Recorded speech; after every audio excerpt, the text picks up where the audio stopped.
नमस्कार। आज फिर से गुरुवार हमारे सेक्युलर लोकशाही आंदोलन मूवमेंट फॉर सेक्युलर डेमोक्रेसी की मीटिंग में आप सब लोगों का स्वागत है।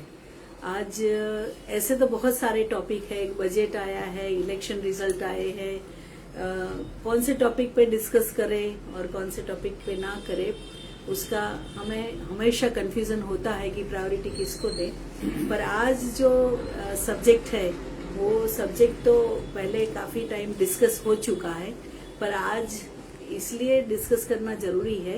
ये गुजसीटॉक कानून जो है, हम जानते हैं टेररिज्म की बातें बहुत होती है देश में, ये नई बात नहीं है। टाडा की, पोटा की पूरी लंबी कहानियां है और गुजरात में टाडा और पोटा के बहुत सारे केसेस भी रिकॉर्ड पे लिए गए थे और उसके सामने बहुत protest movement for secular democracy की ओर से भी हुआ था और पीयूसीएल की ओर से भी हुआ था और गवर्नमेंट को उसको वापस लेना पड़ा था। ये उसके मद्देनजर फिर से टेररिज्म की बात हर जगह देश में चल रही है और हर स्टेट ने टेररिज्म के कंट्रोल के लिए कानून बनाए हैं। गुजरात ने भी बनाए हैं और वो सचमुच टेररिज्म को कंट्रोल करता है वो कानून की, वो हमारे सबके प्रेजेंटेशन के लिए कि हाँ हम टेररिज्म को कंट्रोल करना चाहते हैं, ऐसे वो कानून लाया गया है। बहुत ही डिस्कशन हो सकता है उस पे, कानून बनने के बाद भी काफी सवाल आते हैं क्योंकि जो काले कानून हम बताते हैं, मतलब सिविल लिबर्टीज के रेफरेंस में, वो नागरिक स्वातंत्र के सवाल जो है उसमें काले कानून काफी अवरोध पैदा करते हैं और उसके कारण काफी टाइम पे एकदम इनोसेंट लोग पकड़े जाते हैं। इतना नहीं, वो जेल में ही अपनी लाइफ खत्म हो जाती है, उनके जीवन के बहुत ही प्रेशियस इयर्स ऐसे ही गंवा देते हैं क्योंकि प्रोसीजर जो है वो प्रोसीजर इतने डिफिकल्ट हो जाती है, इतना कॉम्प्लेक्स हो जाती है कि जस्टिस की जो प्रोसेस है उस आम जनता को उसमें जस्टिस नहीं मिलता है। तो गुजसीटॉक कानून जो बना है गुजरात में, उससे पहले आया था गुजकोक करके, उसको भी हमने यहाँ डिस्कस किया था। हमने उसके खिलाफ प्रोटेस्ट में कन्वेंशन भी किया था, मुझे जितना याद है मेहंदी नवाज जंग हॉल में। और यहाँ जो सिविल लिबर्टीज और डेमोक्रेटिक राइट्स से कंसर्न रखने वाले सब लोग उसके खिलाफ थे। फिर भी ये तो मेजोरिटी का जो है का नियम, उसके कारण कानून बन जाते हैं पार्लियामेंट्री डेमोक्रेसी में और फिर वो कानून का जो उसको कौन किसको चपेट में लेंगे, किसको पकड़ेंगे, वो भी एक बात रहती है, वो भी कभी कभी पॉलिटिकली होता है। इसलिए काले कानून के खिलाफ हम हर बार आवाज उठाते हैं। तो आज हमारे जो स्पीकर है वो एडवोकेट तेजस भाई है, तेजस भाई बारोट, और वो पहली बार हमारे फोरम में बात रखने के लिए आए हैं। उनको मैं वेलकम करती हूँ। प्रकाश भाई और रथ भाई दोनों नहीं है आज हमारे साथ अभी, पर उनकी ओर से मैं उनको वेलकम करती हूँ और रिक्वेस्ट करती हूँ वो अपनी बात गुजराती इंग्लिश दोनों में रखेंगे। हिंदी आज सुनने के लिए जो तत्पर होंगे उनको थोड़ा ये होगा, पर इंग्लिश क्योंकि ये कानून की भाषा है वो इंग्लिश में ज्यादा ही कन्वीनियंट सबके लिए रहती है। तो अभी मैं तेजस भाई को वेलकम करते हुए रिक्वेस्ट करती हूँ आज की बात रखने के लिए कि गुजसीटॉक कानून जो है वो टेररिज्म को कंट्रोल करने के लिए कि वो दिखावा के लिए है। तेजस भाई Barot.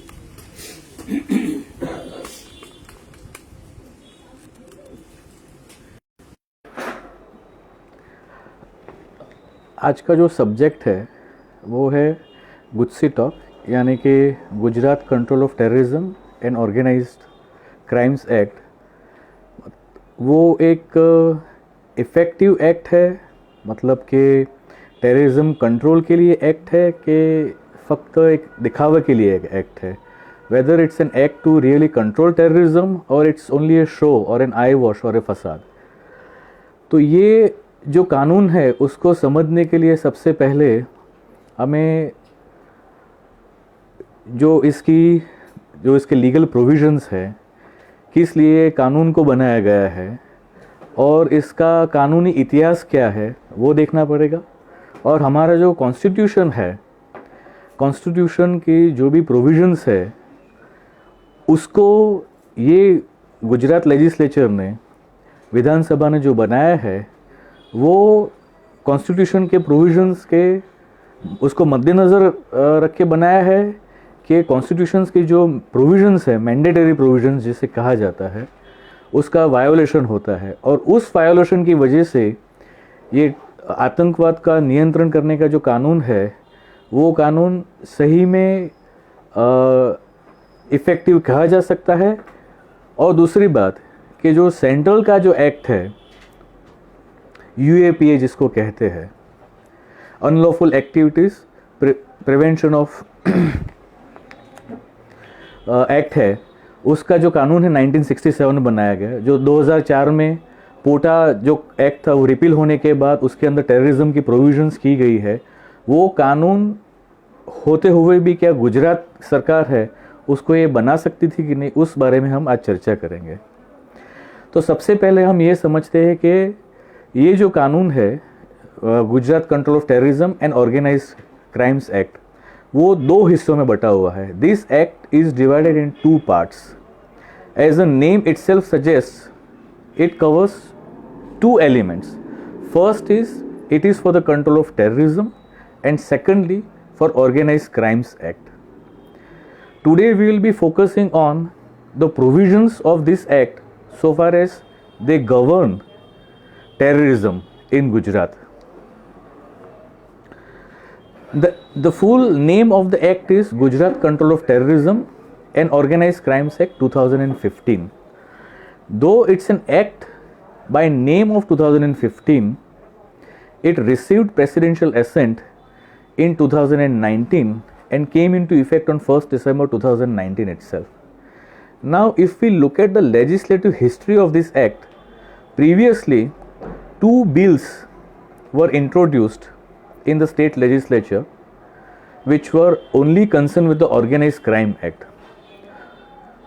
There are certain provisions of this act, whether concerning already acts which were there in effect, say for example Transfer of Property Act or Indian Evidence Act. In view of that, the presidential assent was required to address the issue of repugnancy. Now, it may be noted that on 2 previous occasions before 2015, both the acts, the bills were returned by the office of Honorable the President and therefore they could not be enacted as acts. Now comes 2015.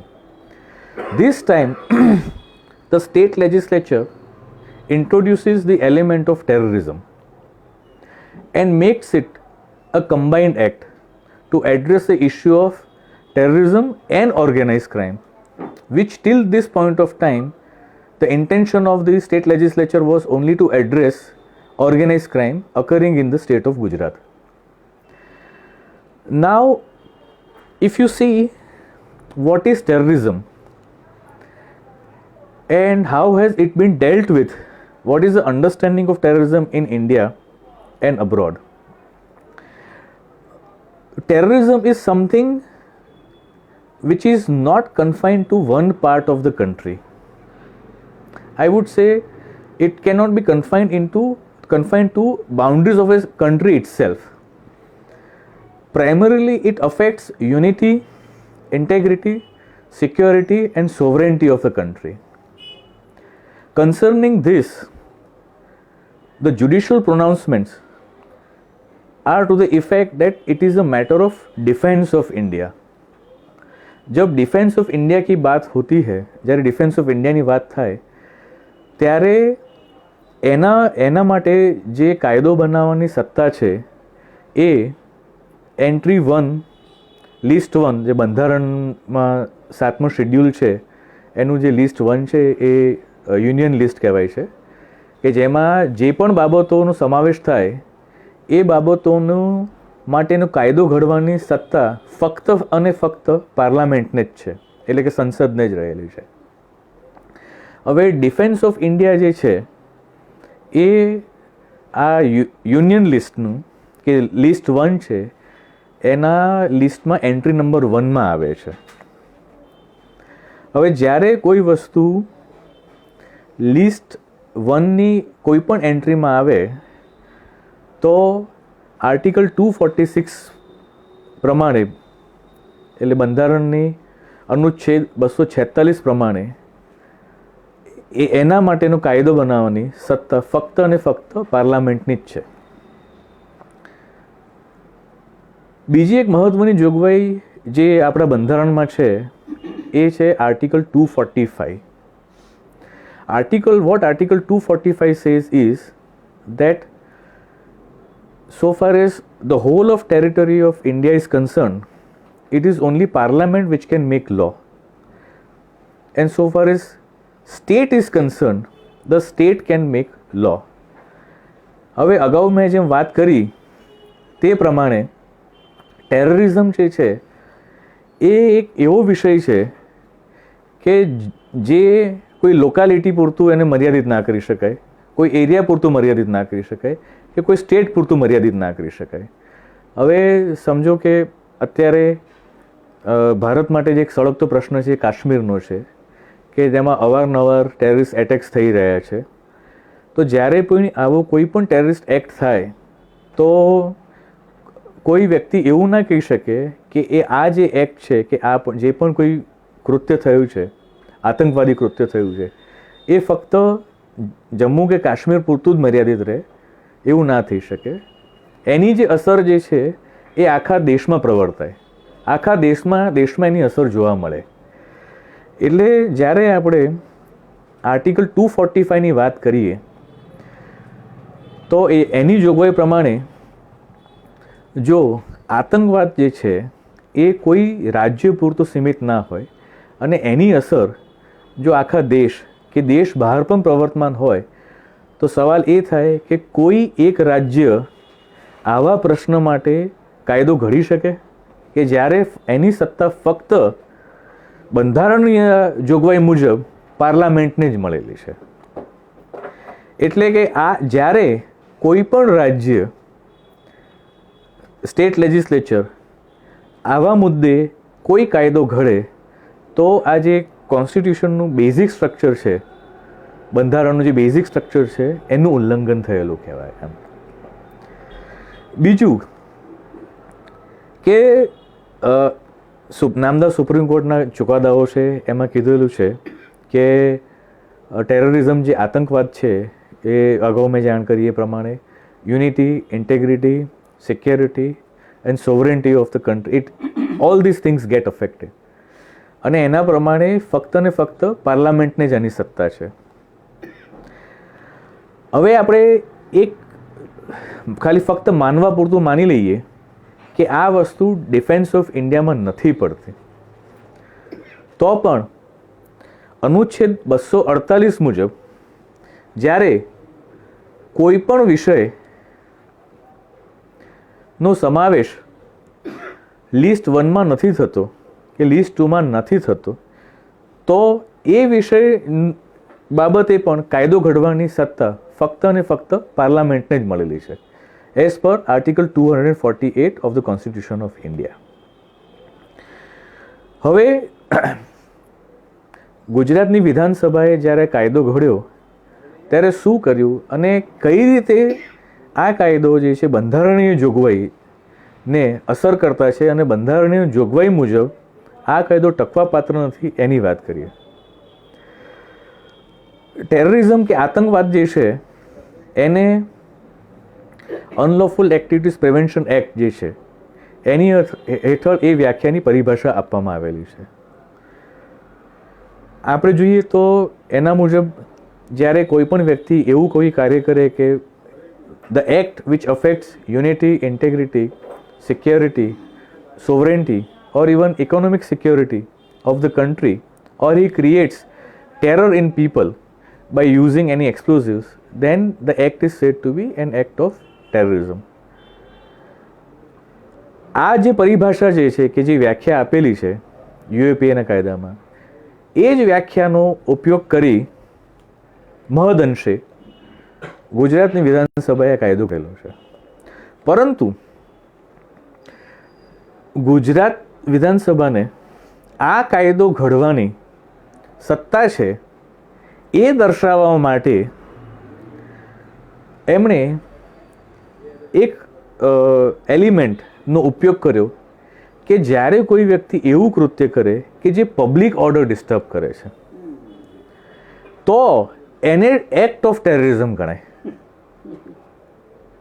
હવે આપણે જોઈએ તો list 2 કે જેને state list કહીએ છીએ એની entry 1 હેઠળ public order માટે કોઈ બી જો કાયદો બનાવવો હોય તો રાજ્ય સરકારને એની સત્તા આપવામાં આવેલી છે. હવે ટેરરિઝમનો કાયદો ઘડવા માટેની સત્તા આપણે જોઈએ એ પ્રમાણે ફક્ત પાર્લામેન્ટ છે, પરંતુ એની સત્તા ગુજરાતની વિધાનસભાને છે એ જણાવવા માટે એ રીતે આતંકવાદની પરિભાષા એ રીતે બનાવી કે જ્યારે કોઈ વ્યક્તિ when any person commits an act which affects public order, then he can be said to have committed terrorism. હવે આ પબ્લિક ઓર્ડર શબ્દનો ઉપયોગ કરીને એવું દર્શાવવામાં આવ્યું કે જ્યારે કોઈ બી વ્યક્તિ એવું કૃત્ય કરે જેનાથી પબ્લિક ઓર્ડર ડિસ્ટર્બ થાય તો એના લીધે એ વ્યક્તિએ ટેરરિઝમ કર્યું છે અને એ વ્યક્તિને ટેરરિસ્ટ બતાવી શકાય એમ બતાવી અને વિધાનસભાની સત્તા છે એવું બતાવવાનો પ્રયત્ન કરેલો છે.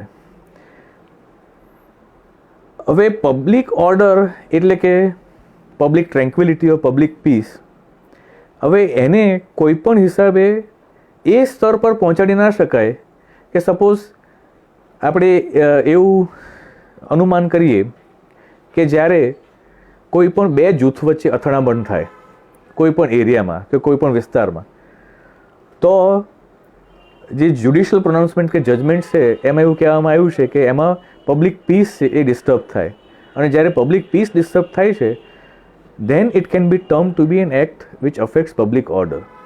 હવે બે જૂથ વચ્ચે અથડામણ થઈ એવા કૃત્યને શું એક્ટ ઓફ ટેરરિઝમ કહી શકાય?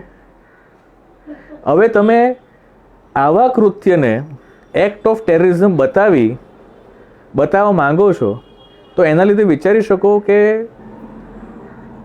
જે લોકોને કાયદો અને વ્યવસ્થા જાળવવાની જવાબદારી સોંપવામાં આવેલી છે એ આનું અર્થઘટન કરીને કોઈ પણ વ્યક્તિને ટેરરિસ્ટ બતાવી શકે.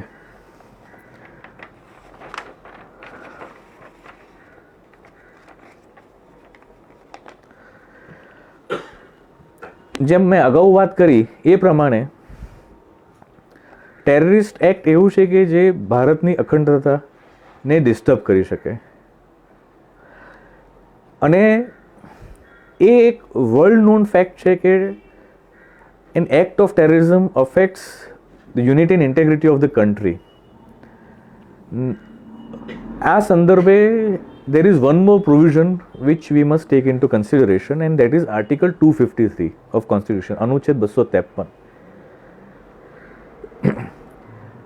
UAPA ના કાયદામાં જ્યારે એમેન્ડમેન્ટ આવી 2004 અને 2008માં અને કેન્દ્ર સરકારે એટલે કે પાર્લામેન્ટે જ્યારે એ કાયદાની અંદર એમેન્ડમેન્ટ કર્યું ત્યારે યુનાઇટેડ નેશન્સના સિક્યોરિટી કાઉન્સિલના જે ઠરાવો હતા એ ઠરાવોને આનુષંગિક કાયદો બનાવવા માટે એ યુનાઇટેડ નેશન્સે ટેરરિઝમની શું પરિભાષા છે એને આનુષંગિક કાયદો બનાવવા માટે લાગતા વળગતા જે પણ ચેન્જ હતા એમેન્ડમેન્ટ હતા એ અનલોફુલ એક્ટિવિટીઝ પ્રિવેન્શન એક્ટની અંદર એનો સુધારો કરવામાં તબદીલ કરવામાં આવ્યા. India is a signatory in respect of many acts which also affect or which are for the purpose of control of terrorism. હવે યુનાઇટેડ નેશન્સના દ્વારા ઘડવામાં આવેલા કે પસાર કરવામાં આવેલા ઠરાવને જો કોઈ પણ કાયદાકીય સ્વરૂપ આપી શકે તો એ ફક્ત પાર્લામેન્ટ છે.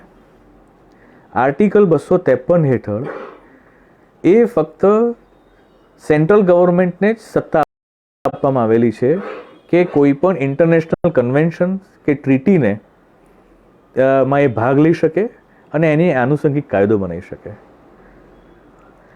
એ હેઠળ યુએપીએના એક્ટની અંદર ઘણા બધા ફેરફાર કરવામાં આવ્યા. એની અંદર શિડ્યુલ્સ બનાવવામાં આવ્યા. એ શિડ્યુલ 1 જે છે, જેમ કે કોઈ પણ આતંકવાદી સંગઠન માટેનું છે, જેમ કે ઇન્ડિયન મુજાહિદ્દીન છે વગેરે જે છે, એનો ઉલ્લેખ આ શિડ્યુલ 1ની અંદર કરવામાં આવેલો છે. શિડ્યુલ 4 છે કે જ્યારે કોઈ એક વ્યક્તિ કે જે કોઈ સંગઠનનો ભાગ ના હોય એને આતંકવાદી તરીકે ઠેરવ્યો અને જાહેર કરેલો હોય તો એનો ઉલ્લેખ એ શિડ્યુલ 4ની અંદર કરવામાં આવેલો છે. હવે એક ખૂબ જ સામાન્ય વાત અને મુદ્દાની વાત એ છે કે જ્યારે આ શિડ્યુલની અંદર કોઈ પણ આતંકવાદીનો કે આતંકવાદી સંગઠનનો સમાવેશ થયો હોય તો એ સંગઠન કે એ આતંકવાદી આખા દેશ માટે જાહેર થાય. હવે આ જ પરિસ્થિતિ આપણે એની કમ્પેરિઝન જો ગુજરાતના જે કાયદો છે એમાં કરીએ તો ગુજરાતના કાયદા પ્રમાણે કોઈ પણ વ્યક્તિ કે જેણે એવું કૃત્ય કર્યું છે, પબ્લિક ઓર્ડર ડિસ્ટર્બ થાય છે અને એને ટેરરિસ્ટ બતાવ્યો, તો એ આતંકવાદી ફક્ત ગુજરાત પૂરતો જ આતંકવાદી રહેશે? Would he be a terrorist only for the purpose of state of Gujarat? અને જે ગુજરાતની બહાર જાય તો would he cease to be a terrorist? મહારાષ્ટ્રમાં જાય કે તમિલનાડુમાં જાય તો એ વ્યક્તિ ટેરરિસ્ટ ના ગણાય, પણ એ વ્યક્તિ ફક્ત ગુજરાતની સીમા, ગુજરાતની સરહદમાં આવે ત્યારે જ આતંકવાદી ગણાય. એ માનવું થોડું અશક્ય ગણાય એમ. બીજી એક ખૂબ જ મહત્વની બાબત છે એ છે કે જ્યારે કોઈ પણ વિધાનસભા કે કોઈ પણ લેજિસ્લેચર એની પાસે સત્તા ના હોય અને એવા કોઈ વિષય માટે કાયદો ઘડે એવું બતાવીને કે એની સત્તા જે છે કાયદો ઘડવાની એની પાસે છે, એનું માળખું બતાવે, વિચ ઇઝ કોલ્ડ ફોર્મ, કે આ બતાવ્યું કે ભાઈ આ ગુજરાતમાં જે છે કે આતંકવાદ એ પબ્લિક ઓર્ડર ડિસ્ટર્બ થાય ત્યારે આતંકવાદ થયો, આતંકવાદી હુમલો થયેલો ગણાય, એમ બતાવી અને કાયદો ઘડ્યો. પણ અસલમાં જ્યારે આવો કોઈ કાયદો ઘડે એની એકમાત્ર સત્તા સંસદ કે પાર્લામેન્ટને હોય તો એનો મતલબ એમ થયો કે this is an act of indirect encroachment by the state legislature on a subject matter which falls exclusively within the domain of parliament, and this is called playing a fraud on the constitution. It is called colorable legislation. It is called a piece of colorable legislation. Who said this? Who made this statement? Who made this statement? This was the concept of fraud on constitution was argued for the first time before the Honorable Supreme Court in a matter which came up before the Supreme Court in 1953. 1953, yes. There, the Supreme Court recognized that what is the concept of colorable legislation and what amounts to playing fraud on the constitution. Basically, playing fraud on the constitution is when a legislature passes an act which in effect is not within its domain, but it takes color of a legislation which falls in the domain of another legislation, but the show is created that the state has competence to pass that act. Okay. Show voting, showcasing. So therefore it is called a colorable piece of legislation or playing fraud on the constitution. The principle of law is that what one cannot do directly is not permitted to do indirectly. When directly you cannot make a law which is a subject matter of defense of India, and despite that, by showing that it affects public order and therefore it is an act of terrorism, and therefore the state legislature has legislative competence to pass an act, it is an act of colorable legislation.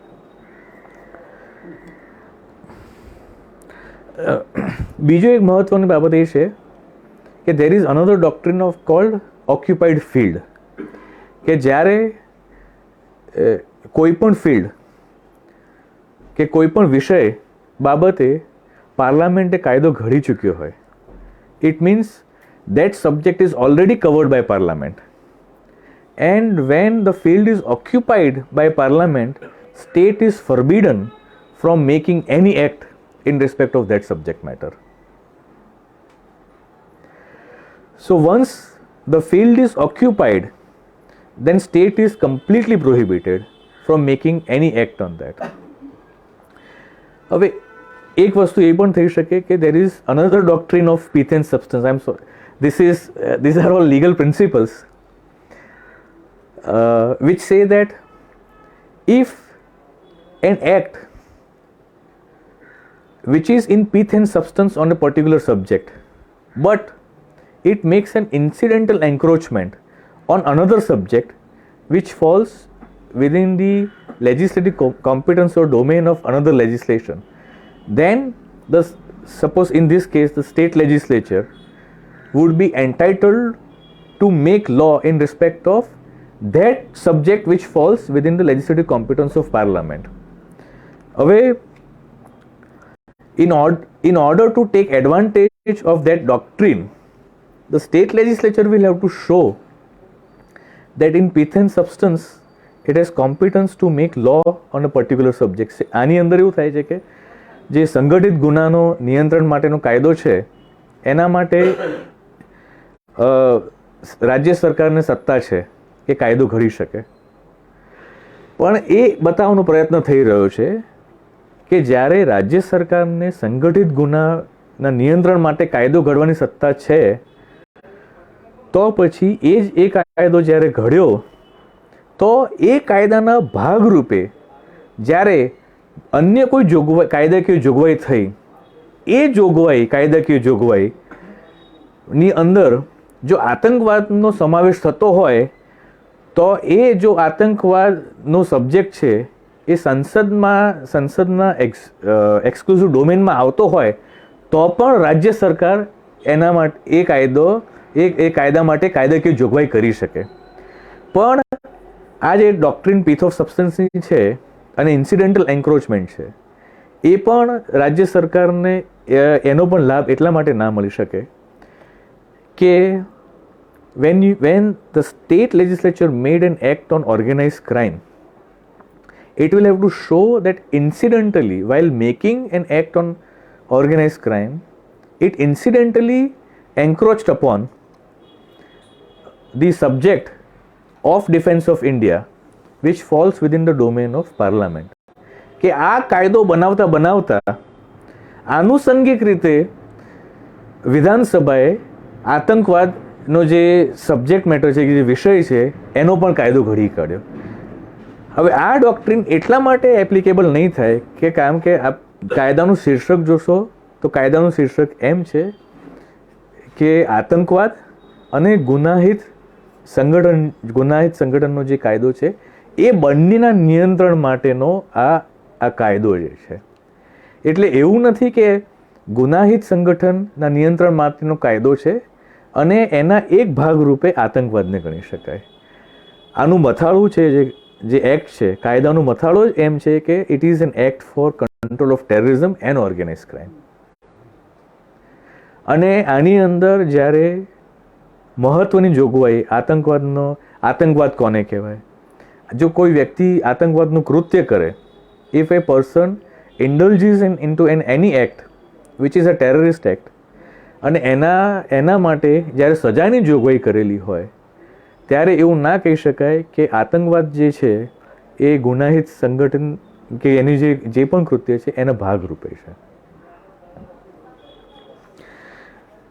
હવે બીજું એક જે મહત્વની બાબત એ છે કે આપ વિચારો કે આ ભૂતકાળમાં પણ એ વસ્તુ થયેલી છે કે જ્યારે કોઈ પણ આતંકવાદી સંગઠન જે છે એ પોતાના બદ આશયને પાર પાડવા માટે એક કરતાં વધુ રાજ્યમાં આતંકવાદી હુમલા કરે છે. આપણે અનુમાન કરીએ કે એક મહારાષ્ટ્રની અંદર હુમલો થાય છે, મધ્યપ્રદેશની અંદર હુમલો થાય છે અને ગુજરાતમાં કોઈ સ્થળે હુમલો થાય છે, તો શું ગુજરાત પોલીસ એમ કહી શકે કે મહારાષ્ટ્ર અને મધ્યપ્રદેશમાં જે હુમલા થયા એ જે આતંકવાદીઓ જે હુમલા કર્યા એ આતંકવાદના હુમલાના ભાગરૂપે જ ગુજરાતમાં થયો છે, પણ જ્યાં સુધી ગુજરાતને લાગે વળગે છે ત્યાં સુધી ગુજસીટોકના કાયદા પ્રમાણે ગુજરાતની જ પોલીસ એનું ઇન્વેસ્ટિગેશન કરશે અને આ કાયદા હેઠળ જે કોર્ટ રચાયેલી છે એ જ કોર્ટને સત્તા રહેશે. એટલે કે આ એક જ આતંકવાદી સંગઠન જે છે એણે મહારાષ્ટ્રમાં, મધ્યપ્રદેશમાં અને ગુજરાતમાં જે હુમલા કર્યા છે એના બાબત જ્યારે મહારાષ્ટ્ર અને મધ્યપ્રદેશના રાજ્યોમાં જે હુમલા થયા છે એનું ઇન્વેસ્ટિગેશન યુએપીએમાં જ્યારે કોઈ પણ ગુનો થાય તો નેશનલ ઇન્વેસ્ટિગેટિંગ એજન્સી જે છે એ એનું ઇન્વેસ્ટિગેશન કરે અને એનઆઈએ જે કોર્ટ છે એની અંદર આ મુકદ્દમો ચાલે, જે કેસ ચાલે. તો શું ગુજરાતની પોલીસ એમ કહી શકે કે જે અગાઉના જે બે હુમલા થયેલા છે એ યુએપીએ ની હેઠળ એનું ઇન્વેસ્ટિગેશન થશે, તો ગુજરાતમાં છે એ તો ગુજરાત પોલીસને જ એની સત્તા રહેશે. બીજી એક મહત્ત્વની બાબત એ છે કે યુએપીના કાયદા હેઠળ જ્યારે કોઈ પણ આવી રીતે આતંકવાદી હુમલો કે કંઈ થાય તો રાજ્ય સરકારને જ્યારે બી આવો ગુનો બને તો એની જાણ કેન્દ્ર સરકારને કરવાની રહેશે અને કેન્દ્ર સરકાર આનું ઇન્વેસ્ટિગેશન એનઆઈએને આપી શકે. તો એવું પણ થઈ શકે કે રાજ્ય સરકાર આ બાબતની જાણ કોઈ પણ સંજોગોમાં કેન્દ્ર સરકારને ના કરે અને રાજ્ય પોલીસ જ એ બાબતનું ઇન્વેસ્ટિગેશન કરે અને એનો કેસ ખાલી આની જે સ્પેશિયલ કોર્ટ છે એ કોર્ટ જ ચલાવે. હવે એવું થઈ શકે કે આ આતંકવાદી યોજના મુજબ એક જ યોજનાના ભાગરૂપે ગુજરાતમાં જે ગુનો બનેલો છે એનું ઇન્વેસ્ટિગેશન જે છે એ ગુજરાત સરકાર કરે, સાથે સાથે એનઆઈએ પણ એ જ ગુનાનું ઇન્વેસ્ટિગેશન કરશે. એટલે કે જ્યારે એક જ ગુના બાબતે બે ઇન્વેસ્ટિગેટિંગ એજન્સીઝ ઇન્વેસ્ટિગેશન કરશે, ગુજરાતની લોકલ પોલીસ અને નેશનલ ઇન્વેસ્ટિગેટિંગ એજન્સી, બે વિવિધ ઇન્વેસ્ટિગેટિંગ એજન્સીઝ એનું ઇન્વેસ્ટિગેશન કરે અને શું એવું થાય કે કોઈ પણ જે આરોપી જે છે એને બે ટ્રાયલ્સ ફેસ કરવા પડે? તો કાયદામાં એ જોગવાઈ છે કે જ્યારે કોઈ પણ વ્યક્તિને કોઈ પણ એક ગુના બાબતે એને પ્રોસિક્યુટ કર્યો હોય અને એને સજા થઈ હોય તો as per the doctrine of double jeopardy he cannot be prosecuted or punished for the same offence more than once. As per the provision of clause 2 of article 20, this is impermissible. જો આ કાયદો અમલમાં હોય તો એક જ વ્યક્તિને એક જ ગુનાહિત કૃત્ય માટે એને બે વખત પ્રોસિક્યુટ કરવામાં આવશે અને બે વખત સજા કરવામાં આવશે, which is in stark violation of the constitutional provision.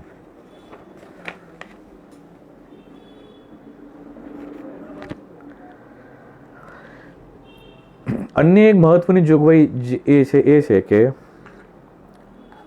આ જે ગુજસીટોકનો કાયદો છે એની હેઠળ જો જ્યારે કોઈ પણ વ્યક્તિ સામે કોઈ બી એફઆઈઆર કે ગુનો નોંધાય તો એને આગોતરા જામીન ના મળી શકે. It's a draconian provision. કાયદાની પ્રોવિઝન એટલી કઠોર કરવામાં આવેલી છે કે કોઈ પણ રીતે જ્યારે કોઈ પણ માણસે સંડોવણી આ ગુનામાં સાચી કે ખોટી થઈ શકે તો he will not be entitled to apply for and get anticipatory bail. એ આ જોગવાઈ. બીજી જોગવાઈ એ છે કે વ્યક્તિને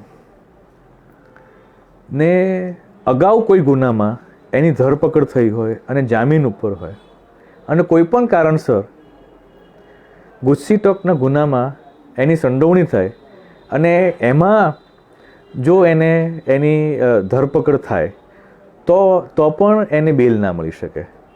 કોઈ પણ ગુના, ગુજસીટોકનો અગાઉ ગુનો કર્યો હોય કે અન્ય કોઈ પણ કાયદાનો હેઠળ ગુનો કર્યો હોય અને એમાં જો જ્યારે જામીન પર હોય વ્યક્તિ તો પણ આ કાયદા હેઠળ જો ગુનો કર્યો હોય તો એને જામીન ના મળી શકે. જોગવાઈ એવી છે કે વ્યક્તિને ઓછામાં ઓછી 5 વર્ષ કે લાઈફ સુધીની સજા થઈ શકે અને 10 લાખ સુધીનો ફાઇન થઈ શકે કે જ્યારે કોઈ આ ગુનાની અંદર કોઈ વ્યક્તિનું મૃત્યુ નીપજ્યું હોય. જો એવો ગુનો કર્યો હોય તો વ્યક્તિને દેહાંત દંડ યાની કે ડેથ પેનલ્ટી થઈ શકે, અધરવાઇઝ ઇમ્પ્રિઝનમેન્ટ ફોર લાઈફ, આજીવન કેદની સજા થઈ શકે અને મિનિમમ 10 લાખના ફાઇન થઈ શકે.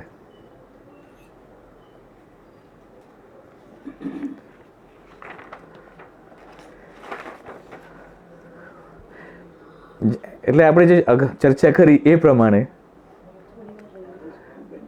આ કાયદો જો અમલમાં રહે, if this act remains on the statute books, then it will affect the basic structure of the constitution, which says that and which believes that the federal structure should not be disturbed. પાર્લામેન્ટને જે કાયદા ઘડવાની સત્તા આપેલી છે એ ફક્ત parliament જ ઘડી શકે. રાજ્યને જે કાયદો ઘડવાની સત્તા આપેલી છે એ ફક્ત રાજ્ય સરકાર જ ઘડી શકે. બંને એકબીજાના વિષયોમાં માથું ના મારી શકે. અને જ્યારે પણ આવું થયું હોય તો ત્યારે એ જે કાયદો ઘડવામાં આવેલો છે it would be considered as void and repugnant to the provisions of the constitution. એટલે અગાઉ આપણે જે પણ વાત કરી એ પ્રમાણે યુએપીએનો કાયદો જે છે it is already in existence.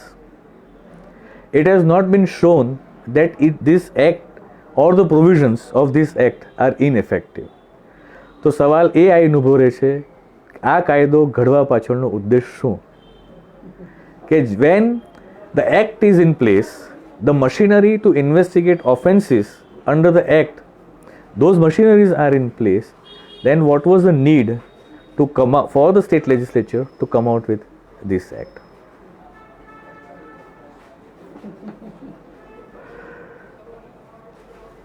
આપને કઈ બી સવાલ હોય તો પૂછી શકો છો. તો મકોકા માટે પણ એમ જ થાય ને? ના, મકોકામાં એવું છે કે it is pertaining to organized crime. Only organise. Or it's pertaining to only organized crime. So far as Gujarat is concerned, as of date, Gujarat is the only state which has made an act which governs terrorism as well as organized crime. તો પછી કોઈ challenge કેમ નથી કરી રહ્યો? હા, એટલે આ કાયદો જે છે એને પડકારવામાં આવ્યો છે ગુજરાત હાઈકોર્ટ સમક્ષ અને ઘણી બધી પિટિશન્સ પેન્ડિંગ છે. ઓકે. જી. Then how was it passed? Well, How was it signed by the President, rubber stamp, no? these? How was it passed? Of course, I know everybody. They think that the whole state, everybody is a terrorist. Our MLAs think we are all terrorists. At least the people who are sitting here are terrorists. So, Please understand one thing. That act today has been passed. It has received presidential assent. Many central acts have been held to be repugnant to the provisions of the Constitution by the Honorable Supreme Court and by various judgments of Honorable High Court. We should not believe that just because presidential assent has been granted to any act, whether central act or the state act, it would not be open to challenge on any legal issue. If it violates basic principles of federalism, then it is certainly open to challenge. Then it will be for the courts to decide how to interpret the provisions, whether it really violates or not. Mere grant of presidential assent will not mean that the act is not assailable or cannot be challenged in a court of law.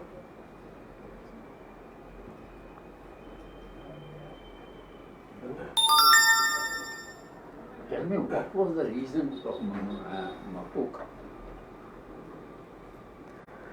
Why Makoka was brought into effect in Maharashtra? Well, organized criminal activities were rampant in the state of Maharashtra. Legal process cannot take care of the organized activity. Isn't an admission of that fact? Please understand what is the background for bringing MACOCA in effect. For that, we must understand what is organized criminal activity. Organized criminal activity. Organized criminal. Act of Mobster of American Act. Yes. So it is similar to that. Which has been You can say it is similar, or the Maharashtra legislature was considering, or it considered the provisions of the American Acts, which is RICO or Organized Crime Control Act, and many of the provisions were taken into consideration, and they also served as a drafting model for MACOCA. Organized criminal activities were found in state of Maharashtra right from 60s, and it seems that with prohibition in effect, this organized criminal activities were undertaken, and in late 80s and 90s they assumed different complexion. The prevalent legislations were found to be not sufficient to take care. That's my question. Yes, to take care of these criminal activities, and therefore in the year 1999 this act was brought into effect. Taking cue from Maharashtra's legislation, many states adopted it, and they have also come out with similar provisions almost. Which all start, that's all right. But again the question comes, like must have been reading PMLA when our chief Mr. Chidambaram was involved, he kept 90 days as a government guest. The same question Supreme Court said, that you are talking this provision, and they read out or read the speech of Chidambaram saying, no, this is a special act and all this normal procedure of law will not take care. So we are passing. So the judges asked, you are saying on this. So that means it is an admission that the elaborate legal process and safeguards fail under organized crime. Witness, this, that, all that fails when it comes to organized crime. No, but if you look at the judgments, it is not that the cases have resulted just into acquittal. Many cases have resulted into convictions as well. So you cannot say that the provisions which are made or which are contained in MACOCA, they did not serve their purpose. Well, it is experience which would only show that which are the newer provisions which are required to be brought into effect to arrest those mischiefs which were not earlier addressed. So the state legislature can bring out amendments to address all those problems and mischiefs which remain unaddressed so far. You see, most of the law is meant for controlling the bills of social inactivities or social crimes. So basically it is admission that this process is not suited. The individual crime versus organized crime, which is a stray and which is organized. No, but which is extempore, which happens all of a sudden on the start of the movement, and which is organized. But please understand that organized crime doesn't come into effect just because of a sporadic, just one activity. No. It is Organized means organized. no, but in order to understand what is organized crime, we must also understand what is continuing unlawful activity. In order for any activity to be termed as an organized crime, first of all, it has to satisfy the test that that activity is continuing unlawful activity. Continuing unlawful activity has been defined to mean that it's an activity whereby any person, either who is a member of an organized crime syndicate or if he works on behalf of the syndicate and who has been involved in criminal act which is punishable with punishment of 3 years. It's first of all, it is supposed to be a cognizable offense. It should be punishable with 3 years or more, and in respect of this activity there has to be more than one charge sheet filed in a competent court within preceding 10 years. Only if these conditions are satisfied, an continuing unlawful activity can be termed as an organized crime. So there has to be in place organized crime syndicate, a person who is a member of organized crime syndicate, or he acts for or on behalf of organized crime syndicate. There are certain activities in Makoka which are termed to fulfill this requirement of organized crime, like it must be towards an economic gain. So there is a specific provision which has been made which would satisfy the test of organized crime. So there are certain sets and parameters which have been placed in. That lone wolf activity, as it is. Yes. Which they say whether it is a part of syndicate or individually acted on its own. The other provision which makes it the confession before the police officer as admissible evidence. That's true. There is something limited. Police officer above this rank only can investigate. Yes. What is the provision in this GUJCTOC Act? It is identical. DSP and above. Yes, it is identical. In order to place a safeguard, this is the provision introduced that what should be the confession, in what manner the confession is to be recorded, and which is the authority which would be competent to record it. Yes. Confession, right. So that is there in place. So confession under pressure, under Well, that is all debatable whether the confession. That is a part of the risk. confession means because No, that in democratic society you always run the risk because theory of number goes there. There is also a safeguard which is in place which says that the person who gives confession, he has to be sufficiently explained that he is under no threat, coercion or pressure to give that or make that confession. It is one of the conditions of the provision. American witness should be cautioned that what you are saying could work against you and all that. Obviously. Because that's a constitutional requirement. That is how it has been interpreted by the courts. No, because these rigorous provisions should, the Supreme Court has been repeatedly emphasizing all the rigorous acts or the severe act should have adequate safeguards also. Supreme Court has said that whenever there is a rigorous provision of the act has to be interpreted in the most stringent manner, and it has to be implemented as well in the most stringent manner, keeping in mind or keeping in mind the fact that this affects the liberty of a person, and when it affects the liberty of a person, the compliance has to be absolutely stringent. No, but what happens to the misuse? Punishment for misuse of that? See, understand. That also has to be done. Please understand that there are judicial pronouncements to the effect that misuse will not be a ground to challenge validity of an act. If you are subject, of action of investigating officer, then it can be certainly challenged. But just because there is an apprehension on a part of a person that there is a likelihood of misuse of a statutory provision, that would not serve as a ground for challenge of a legislative provision. That is what the judicial pronouncements are to that effect. My raising this question is related to Samir Mankhed's.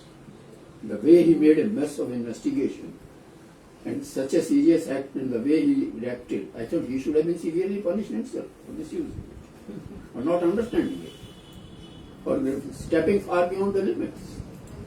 Well, there are machinery reasons for that. But that would be inadequate, except transferring him to the source for the Western person to be Tamil Nadu is itself a good punishment, that I agree.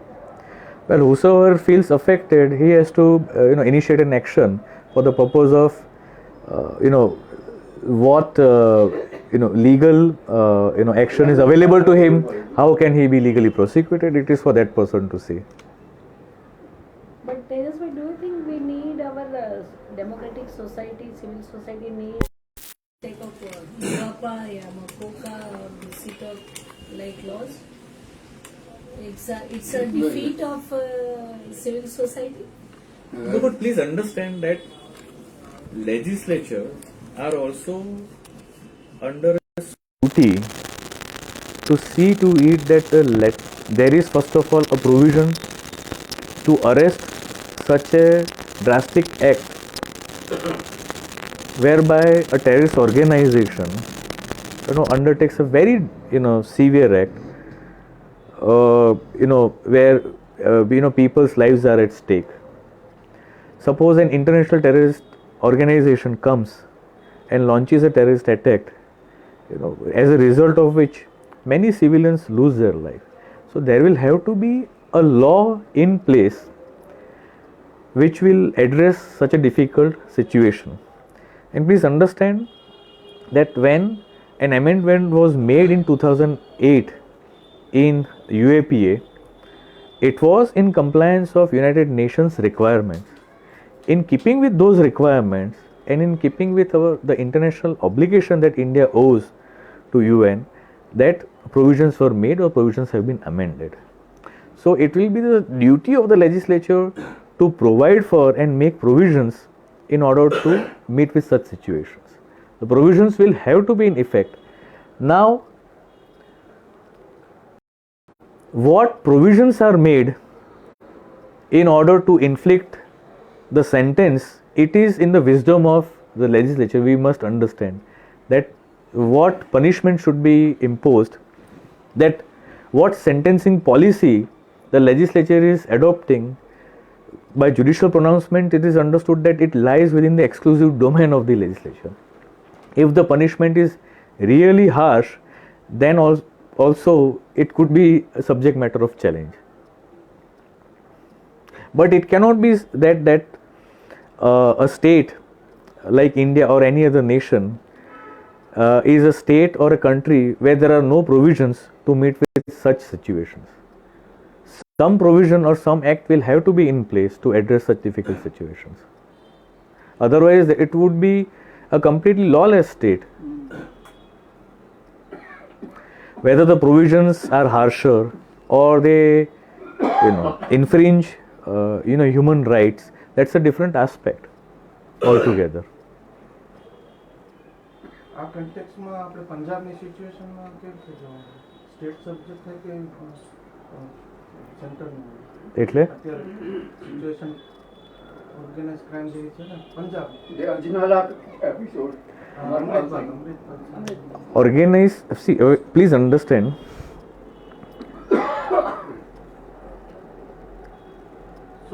please understand that a crime is divided into three parts. First of all, any crime would give rise to a law and order situation. Suppose બે વ્યક્તિ વચ્ચે ઝઘડો થાય છે, મારામારી થાય છે, તો કાયદો અને વ્યવસ્થાની સિચ્યુએશન રાઇઝ થાય. હવે if an offence is graver than that, જો ગુનો એનાથી વધારે ગંભીર હોય અને વધારે લોકોને એની અસર થતી હોય, if it affects public passion or tranquility, then it's a matter which affects public order. આનાથી પણ જો વધારે ગુનો ગંભીર હોય, બરાબર છે, તો એને કાયદાકીય ભાષામાં it can be said to be affecting security of state. નામદાર સુપ્રીમ કોર્ટે રામ મનોહર લોહિયાની મેટરમાં બતાવ્યું છે કે કોઈ પણ પરિસ્થિતિ હોય તો that can be considered, કોઈ પણ જ્યારે આવી પરિસ્થિતિનું નિર્માણ થાય તો first of all it would fall under law and order situation, which is a very big circle. The smaller circle is public order and the extremely smaller circle is security of state. Any act which is of gravest nature and which affects security of state, the compass is very narrow. It would still be an act of affecting law and order, but every act of law and order will not be affecting security of state, or any law and order situation cannot be said to be a situation which affects public order. So દરેક એક્ટનું magnitude શું છે એના પર depend કરે છે કે whether it's an act which affects public order, whether it's an act which affects security of state, or it's an act between just two parties which just affects law and order. What is the magnitude and what is the impact, what is the far-reaching effect of that act will decide what is the act and which provisions are to be made applicable.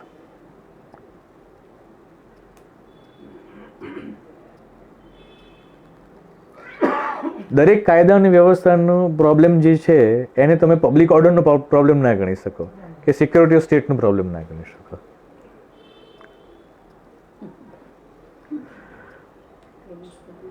You mentioned the prohibition in America, particularly all this organized crime was related to prohibition. Do you think Gujarat is also a parallel because prohibition is one of the factors which is responsible for this organized crime, where all these mobsters or... Please understand that there are judicial pronouncements. The effect that individuals who are found to have been indulged or indulging into acts which are offences under the Gujarat Prohibition Act, and in respect of those persons the provisions of preventive detention or PASA are invoked. There are judicial pronouncements to the effect that these are not matters of which can be said to be affecting public order, and therefore the preventive detention measures cannot be invoked against them. If it doesn't affect public order, which is of a lesser magnitude, and by no stretch of imagination we can understand that public order can ever take the stature or it can go to the level of terrorism. If it doesn't affect public order, then obviously this act would not be in position of being invoked. My poser is in response. Rahul Sharma, the great police officer who is practicing in matter of this Baroda, this bootlegger who is sitting in Dubai, and he said, this police has applied, I think, PASA or something of that. He says, how can it be? It is a social crime and not a crime that you can apply all these treacherous and sedition acts for them. So that is why I mean, my reference is with reference to that. So I am also referring to that. So whenever preventive detention measures have been invoked, when the courts found that the person is not a threat, he cannot be termed as a dangerous person to the society, or his act doesn't affect public order at large, those preventive detention orders have been set aside by the court. You see, for Bombay, Mocha, one of that. And in some of the cases, even before preventive detention could be effected, protection has been granted to deserving persons. See, Bombay, Mocha, other one was prohibition, other was gold smuggling, which was very rampant in those days. So whether the similar things in Gujarat, it is only prohibition or anything other factor which is considered? You are underlying the act. Underlying the Gujarat, this GUJCTOC Act. Well, first of all, in order to apply GUJCTOC Act, the police will have to show whether it's an act of terrorism or organized crime. And as I earlier mentioned, the investigating agency will have to show how it is an organized crime, whether the individual runs a syndicate, organized crime syndicate, what is the past history. Another thing is that before the act's provisions are invoked, the higher authority must be satisfied. There is a statutory provision to the effect that this individual or this syndicate has been indulging into or committing act of unlawful criminal activity. For a time. Yes, whether in, as I mentioned, what is the definition? Unless and until those conditions are satisfied, the higher authority will not be granting a sanction. And unless and until a sanction has been granted, an offence under GUJCTOC Act cannot be registered.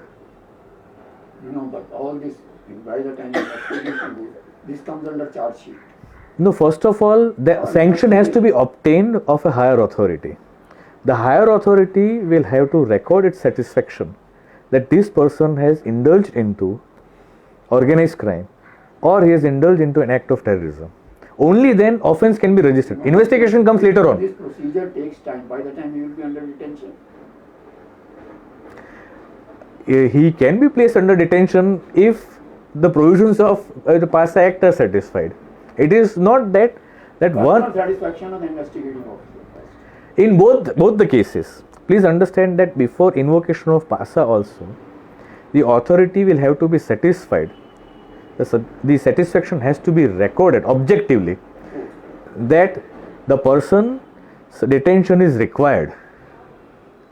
Same satisfaction is also there, of course, for different reasons, that the person has in past committed this organized criminal activity, and as such is a member of organized criminal syndicate, and therefore he is required to be proceeded under the GUJCTOC Act.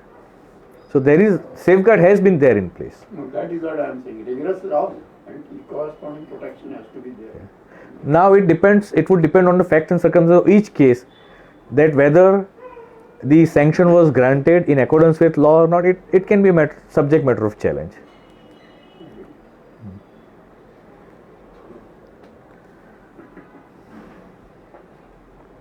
Colourful act એટલે શું? UAPA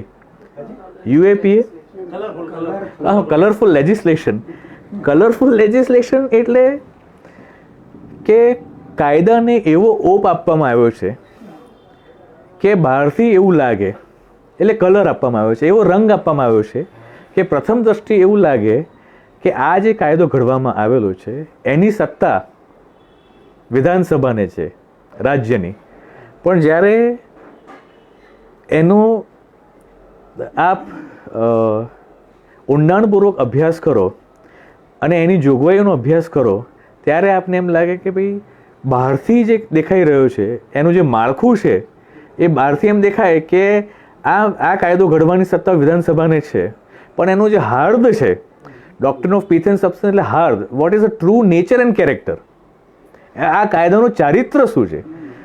જો એનું ચારિત્ર એવો કાયદો હોય કે જેના બાબતે કાયદાકીય જોગવાઈ કરવાની સત્તા વિધાનસભાને નથી પણ ફક્ત સંસદને છે, તો આને કલરફુલ લેજિસ્લેશન કહેવાય.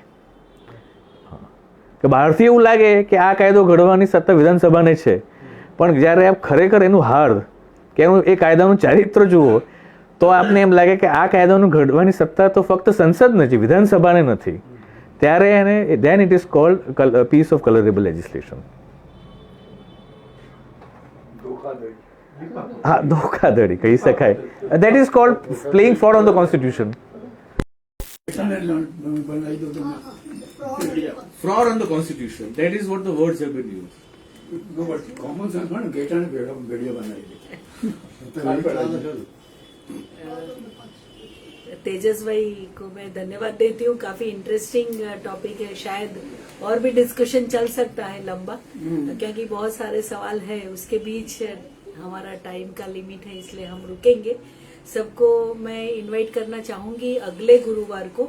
यहाँ नहीं मिलेंगे हम लोग, गुजराती साहित्य परिषद के गोवर्धन राम स्तुति मंदिर में मिलेंगे शाम को 4:30 को. वहाँ मेघाणी, हमारे राष्ट्रीय शायर झवेरचंद मेघाणी, उनके 125 साल हुए हैं, उनको मद्देनजर रखते हुए मेघाणी पे कार्यक्रम रखा गया है. रखने वाले गुजराती साहित्य परिषद है और हमारे मेघाणी मेमोरियल कमेटी भी है, और बड़ौदा के जन जागृति अभियान के मनहर भाई और वो सब साथी भी है. आप सब लोगों को अगले गुरुवार को 4:30 बजे गुजराती साहित्य परिषद के गोवर्धन स्तुति मंदिर में आने के लिए आपको सबको न्योता देती हूँ. वो गुरुवार 9 मार्च को यहाँ प्रोग्राम नहीं होगा, फिजिकल मीटिंग, हम सब लोग मीटिंग के रूप में वहाँ मिलेंगे. तो ये बात करते हुए मैं यहाँ रुकती हूँ. और उसके बाद 16 मार्च का जो प्रोग्राम होगा उसमें फिर से हमारे एडवोकेट साथी अमर भाई फिर से आएंगे हमारे साथ. केशवानंद भारती केस के 50 साल गिरा, तो उसका एनालिसिस और उसका रिव्यू के लिए. और वो भी एक इंटरेस्टिंग बात है. अभी आजकल हम कानून और कॉन्स्टिट्यूशन की बात करते हैं, क्योंकि मूवमेंट फॉर सेक्युलर डेमोक्रेसी तो चाहता है कि सेक्युलर रहे डेमोक्रेसी. धन्यवाद फिर से तेजस भाई. काफी सवाल बाकी रहे हैं, अभी ऑफलाइन भी बात कर सकते हैं. सबका धन्यवाद.